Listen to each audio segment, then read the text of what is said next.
जरा सोचो, एक आदमी का शरीर अचानक से गायब होने लगे। कुछ ऐसा ही होता है हमारी आज की कहानी में। कहानी की शुरुआत होती है बॉब नाम के एक आम आदमी से, जो एक छोटे से शहर की एक मिल में काम करता था। वो अपनी पत्नी डार्ला और बेटी ईवा से अलग रहता था। अब ईवा बड़ी हो रही थी और उसकी अपनी माँ से दूरियां बढ़ने लगी, जिससे डार्ला काफी परेशान थी। फिर एक दिन डार्ला ने बॉब को फोन करके ईवा के बारे में बताया और उसे ईवा से बात करने को कहा, मगर बॉब ने कहा कि वो उनसे कोई रिश्ता नाता नहीं रखना चाहता। खैर, अपनी बेटी के बारे में सुनकर परेशानी तो उसे भी हो रही थी, इसलिए वो मन बहलाने के लिए एक बार में चला गया। वहाँ उसे एक डीलर दिखाई दिया और बाद में बॉब उससे मिला। डीलर ने कहा कि उसके बॉस नेल्सन को एक ऐसे आदमी की जरूरत है जो खुफिया तरीके से उसका सामान एक जगह से दूसरी जगह पहुंचा सके। इसके बाद बॉब ने डीलर से कुछ सामान खरीदा, पर उसके बढ़ते दाम सुनकर वो भी दंग रह गया। खैर, फिर काम पर बॉब एक खराब मशीन की जांच कर रहा था। उसके ब्लेड्स में झांकते हुए न जाने वो कहाँ खो गया था। तभी अचानक उसके एक साथी ने उसे आवाज दी और वो पीछे हट गया। बाद में बॉब ने अपने बॉस से कहा कि उसे कुछ दिनों की छुट्टी चाहिए और वो अपना सामान बांधकर निकल पड़ा। लेकिन रात होने पर अचानक उसे काफी कमजोरी महसूस होने लगी और उसकी गाड़ी सड़क से हटकर पोल से जा टकराई। जैसे तैसे बॉब की जान बची और बॉब ने नेल्सन को फोन करके खबर दी। फिर वो पास के कैफे में गया और सीधा वॉशरूम में पहुंचा। उसने फटाफट अपने हाथों से खून साफ किया और फिर अपने पेट का जख्म देखा। तब हम देखते हैं कि उसके पेट की स्किन तो गायब हो रही थी। फिर बॉब ने अपनी मरहम पट्टी की और जल्द ही नेल्सन वहां आ गया। बॉब के पास गाड़ी ठीक करवाने के पैसे नहीं थे, इसलिए नेल्सन ने कहा कि अगर वो उसका सामान पहुंचाने का काम करेगा तो नेल्सन उसकी गाड़ी ठीक करवा देगा। आखिरकार बॉब मान गया और नेल्सन उसे अपने साथ घर ले आया। फिर नेल्सन ने पास के एक जंगल में जाकर एक भालू को गोली से मार डाला और फिर उसका सर एक डब्बे में रख दिया। फिर अगले दिन उसने ये डब्बा बॉब को दिया। असल में इस डब्बे में भालू के अंग थे जिनकी कालाबाजारी की जा रही थी। बॉब ने देखा कि उसकी गाड़ी ठीक हो गई थी और वो तुरंत ही काम पर निकल गया। फिर शाम को वो डार्ला के घर पहुंचा तो डार्ला ने बताया कि ईवा आज रात अपने दोस्त के यहाँ रहने वाली थी। अगली सुबह बॉब वो डिब्बा पहुंचाने निकला ही था कि ईवा घर लौट आई। ईवा ने उस पर काफी गुस्सा होते हुए कहा कि इतना समय गायब रहने के बाद अब वो लौट कर क्यों आया है। खैर, ईवा के जाने के बाद बॉब डिब्बा पहुंचाने एक आदमी की दुकान पर पहुंचा। उस आदमी ने बॉब को सलाह दी कि नेल्सन के साथ काम करना खतरे से खाली नहीं है, पर बॉब ने चुपचाप उसे डिब्बा दे दिया। फिर उस आदमी को एहसास हुआ कि बॉब की तबीयत ठीक नहीं है, इसीलिए उसने बॉब को एक खास चाइनीज दवाई का डिब्बा दिया। बाद में बॉब घर लौटा तो ईवा ने उसकी बिगड़ती तबीयत के बारे में पूछा, पर बॉब ने झूठ कह दिया कि उसे काम पर चोट लग गई थी। फिर ईवा ने उससे अपने दादा की जानलेवा बीमारी के बारे में पूछा, जिस पर बॉब ने जवाब ना देते हुए बात घुमा दी। खैर, थोड़ी देर बाद ईवा अपने दोस्तों से मिलने चली गई, मगर रास्ते में वो एक चाइनीज दुकान पर रुकी।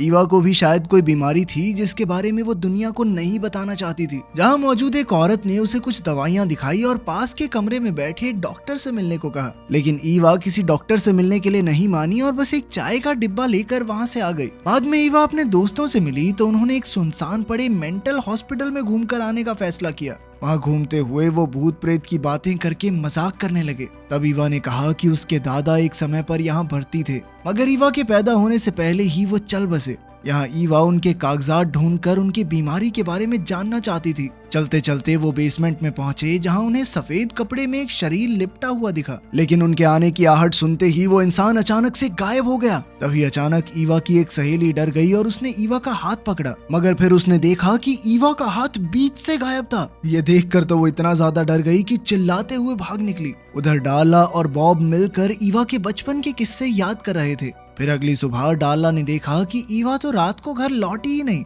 डार्ला और बॉब मिलकर ईवा को ढूंढने लगे, लेकिन उन्हें कोई अता पता नहीं लगा। तब बॉब को ईवा के कमरे में उसका फोन मिला तो उसे पता चला कि वो अपने दोस्तों के साथ मेंटल हॉस्पिटल गई थी। अब बॉब और डार्ला ईवा की सहेली के घर गए, पर उसके पिता ने कहा कि वो लड़की भी घर नहीं आई। बाद में बॉब ने नेल्सन को फोन करके बताया कि उसके अगले पार्सल को मंजिल तक पहुंचाने में थोड़ा समय लग जाएगा। कुछ देर बाद बॉब को ईवा के बाकी दोस्त दिखाई दिए तो उसने जाकर ईवा के बारे में पूछा, मगर उन्होंने सीधे मुंह जवाब नहीं दिया तो बॉब को गुस्सा आ गया और वो हाथापाई पर उतर आया। तब उस लड़के ने बताया कि ईवा उनके साथ मेंटल हॉस्पिटल गई तो थी, मगर वहाँ से वो सभी डर के भाग गए थे और तब से ईवा कहाँ गायब है किसी को नहीं पता।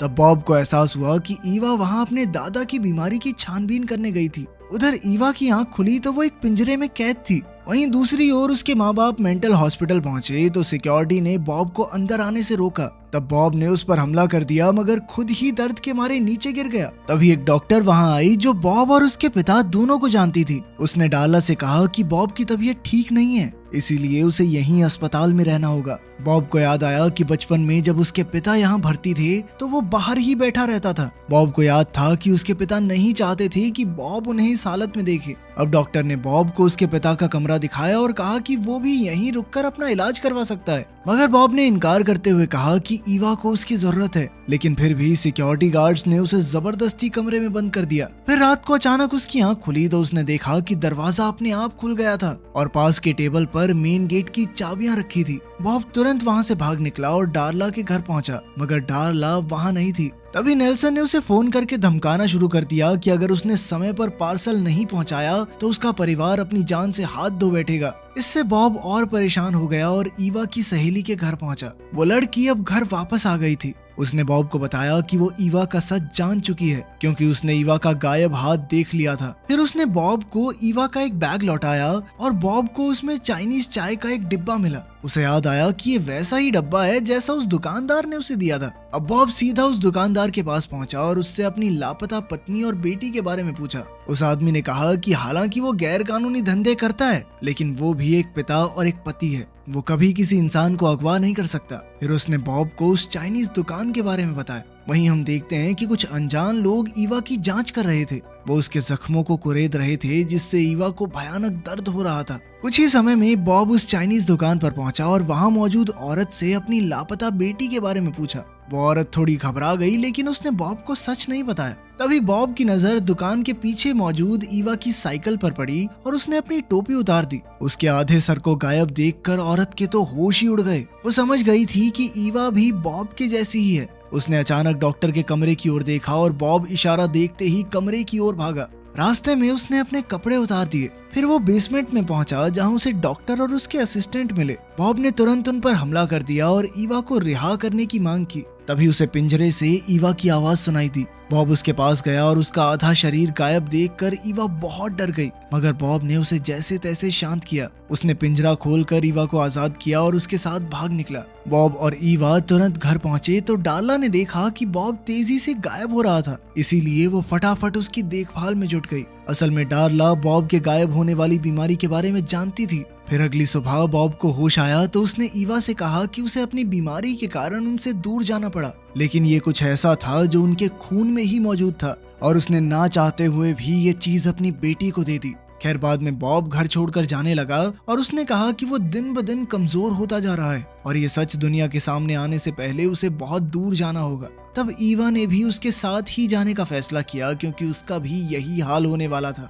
आखिरकार डार्ला ने उन्हें भरी आंखों से आखिरी बार विदा किया। फिर रास्ते में ईवा ने बॉब से कई सवाल पूछे तो बॉब ने कहा कि वो अपने परिवार पर बोझ नहीं बनना चाहता था और इसीलिए वो सबसे दूर चला गया। ईवा ने कहा कि वो अपने पिता के साथ हर खोया हुआ लम्हा बिताना चाहती है। खैर जल्द ही वो उस जगह पहुंचे जहां से बॉब को नेल्सन का अगला पार्सल पहुंचाना था, मगर बॉब ने देखा कि उसका तो चेहरा भी गायब होने लगा था, जिसके बाद ईवा ने फाउंडेशन से उसका चेहरा ढका और बॉब ने जाकर पार्सल एक आदमी को दे दिया। फिर जल्द ही वो बॉब के घर आ गए। बॉब ने ईवा को वो चाइनीज चाय वाला डब्बा दिया और ईवा ने उसे चाय बना कर दी। फिर बॉब ने कहा कि यहाँ वो शांति से रह सकती है क्योंकि यहाँ के लोगों को किसी के गायब होने से कोई फर्क नहीं पड़ता। वहीं दूसरी ओर जब नेल्सन ने पार्सल खोला तो उसमें तो बस लोहे की कीलें थी। वहीं घर पर बॉब तेजी से गायब हो रहा था और आखिरकार उसने कहा कि उसके जाने का वक्त आ गया है। एक बार को उसने मिल में जाकर कुछ गलत करने की भी सोची, लेकिन ऐन वक्त पर उसने अपना इरादा बदल दिया।